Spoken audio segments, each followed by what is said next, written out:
सूर्य योगी दास जी महाराज, नशा मुक्ति भारत अभियान से महाराज जी, ऋषिकेश हरिद्वार से। महाराज श्री आपके चरणों में दंडवत प्रणाम। महाराज जी, आज युवा नशे की गिरफ्त में तेजी से बढ़ता जा रहा है। अधिकांश युवा नशे, शराब, सिगरेट, गांजा, स्मैक को अपना ही जीवन मान लिया और उसी से अपना जीवन नष्ट कर रहे हैं। साथ ही धर्म व अध्यात्म भगवत प्राप्ति से दूर होते जा रहे हैं। महाराज जी, इसका समाधान कारण यही है जो पीछे आपने बोला ना, इसका कारण यही है। धर्म अध्यात्म से दूर होने पर यही दुर्दशा होती है।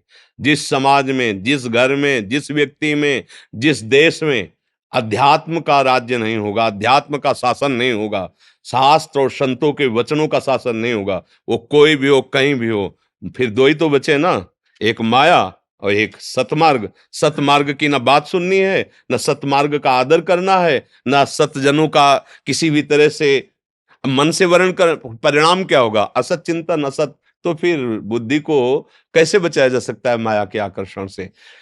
सदैव आप देखिए, अगर विदेहराज जनक जी विराजमान है तो उनके ऊपर सदानंद जी, चक्रवर्ती सम्राट महाराज दशरथ, वशिष्ठ जी बैठे हुए हैं। क्या है?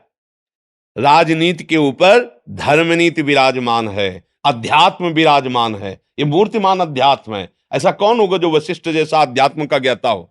वशिष्ठ भगवान स्वरूप है, बैठे हुए। देवराज इंद्र त्रिभुवन पति तो भगवान बृहस्पति जी ज्ञान समुद्र, उनके ऊपर बैठे हुए हैं। कोई भी आप अपने धर्म के सिस्टम में देखिए, जहां शास्त्र सम्मत, धर्म सम्मत चेष्टाएं होंगी, वही घर सुखी, वही व्यक्ति सुखी, वही प्रदेश सुखी, वही राज्य सुखी।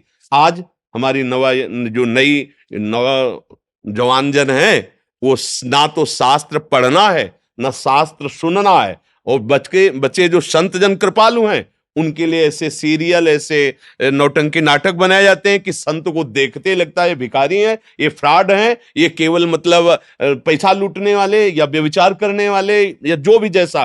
अब ऐसे सीरियल बना के दिए जाते हैं तो नवीन पीढ़ी देख रही है संत में अश्रद्धा का भाव। शास्त्र का उनको किसी भी तरह से तनिक भी ना रुचि है, ना वो सुनना चाहते हैं, क्योंकि स्वेच्छाचारी मन उनको ऐसे करने के लिए निषेध कर रहा है। अब बचा क्या?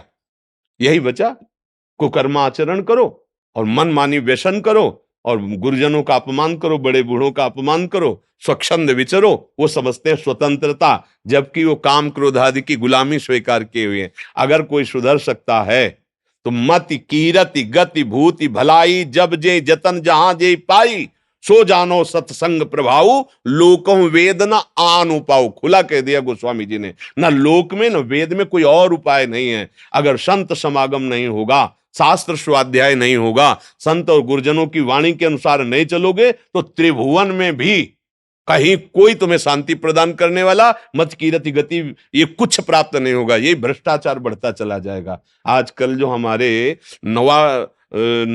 जवानों के अंदर ये जो वासना का बहुत बढ़ा हुआ भूत देखा जाता है, उसका कारण यही है। ना कोई दिनचर्या है, ना कोई सतमार्ग है।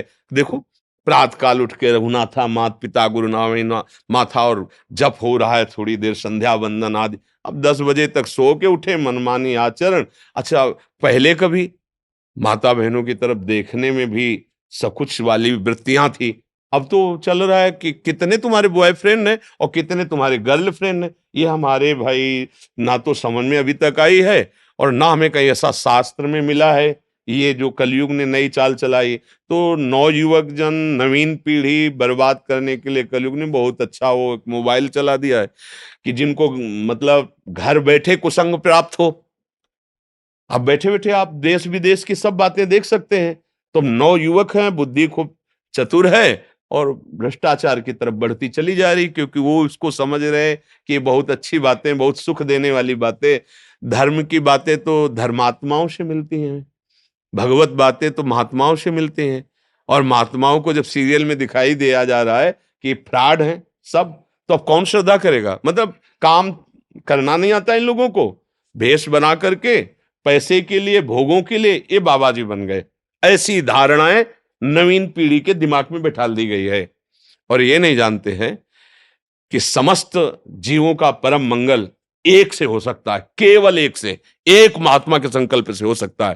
पर ऐसा उनके अंदर उनको लगता है कि ये क्या ना समाज की सेवा करते हैं। अरे एकांत में बैठा जो रो रो के वो कृष्ण कृष्ण बोल रहा, उसी से तुम जीवित हो, उसी से तुम सुरक्षित हो। नहीं तो ये समाज जैसे पापाचरण हो रहे ना, ये आप समझ लो, ये जो थोड़ा भी कुछ मंगल अगर जगत में दिखाई दे रहा है तो उन्हीं महात्माओं के जो एकांत में बैठे हुए रोकर कृष्ण कृष्ण जप रहे हैं। भले वो समाज में प्रवचन नहीं करते, भले वो किसी टीवी में नहीं आते, भले वो किसी मोबाइल में आज तक नहीं आए, लेकिन उन्हीं की चरण रज, उन्हीं के आंसुओं से हमारा मंगल हो रहा है, दूसरों से मंगल नहीं हो रहा है। तो हमें जब तक संतों की बात पर विश्वास नहीं होगा, शास्त्रों के अनुसार हम नहीं चलेंगे, अध्यात्म को हम नहीं समझेंगे, तो सुधार हो ही नहीं सकता, क्योंकि इसी से होता है लोकम वेद ना अनु पाओ।